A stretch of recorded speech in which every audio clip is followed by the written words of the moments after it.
Paolo Avellino at Kim Chiu nakatanggap ng parangal, buong detalye alamin. Sa naturang media conference, ay si Kim Chiu ang napiling ambassador ng Billys. Sa naturang conference nga ay may sing production pa itong si Kimi.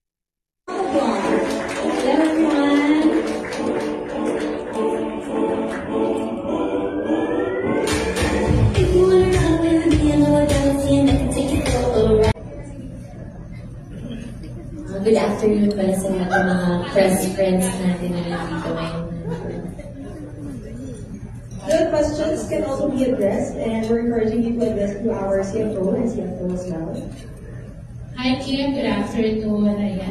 Para sa natapos lang natin ng isang endorsement mo, at naman may bago na lang endorsement. Ganun mo talaga, mabilis.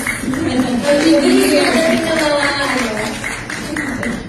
So ito, as you've said, parang don't worry about the past. No, Kim?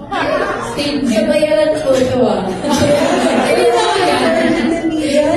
Pag-feelings, hindi mo na babayan. Please, questions that are related to our video. Nasabi mo kasi don't worry about the past. So, have you encountered something na in your previous, ano ba tawag dito, payment platform or apps na na-scam ka or nahirapan ka for you to shift sa Billys?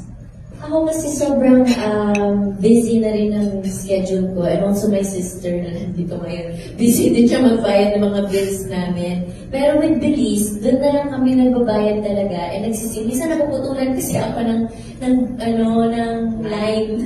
Kasi hindi kami nakakapagbayad. So parang, at least ako, Hindi pa naman headline yan. Sa sobrang kabisihan namin, dalawa ng ate ko. So, ang daming ginagawa. Sabi ko, sis, nawalan ako ng signal. Bakit gano'n? Sabi niya, ay, nakakabayad. Kasi old school yung ate ko. So, ngayon, meron ng app sa smartphone mo, doon ka na pwede magbayad ng lahat. So, very easy and very mabilis. So, automatic na yon monthly. Di ka na kailangan i-remind. Wala na, hindi na kailangan pumunta sa bangko, ganyan. So, with Billys, lahat pwede lang gawin. And sabi mo rin, Kim, ikaw mismo yung nagbabayad ng Meralco bills, ng tubig nyo. Okay. Bakit ikaw pa rin talaga lahat? Hindi, ako naman ang nag-prepare ng cheque. Meron naman ako, eto sis, upo ka dito. Ito siya po. Ang dami na pong busy din po siya, ang dami din po siya ginagawa. Pero, slowly, natututunan na namin ng online payment. At alam ko, Kim, mahilig ka mag-shopping ng bags, diba? Super. So, Billys na rin bang gagamitin mo ngayon sa pag-shopping? Of course. Tapos, pwede pang split into installments yung bayad. So, parang hindi masyado mabigat sa bulsa. Talaga ba? Nagumutang din ba ang Kim Chiu? Parang hindi naman kami naniniwala, no? Siyempre. Para balance ang life. Pero yung maximum nila is tama ba 150 lang? 150,000. Yes, that's correct.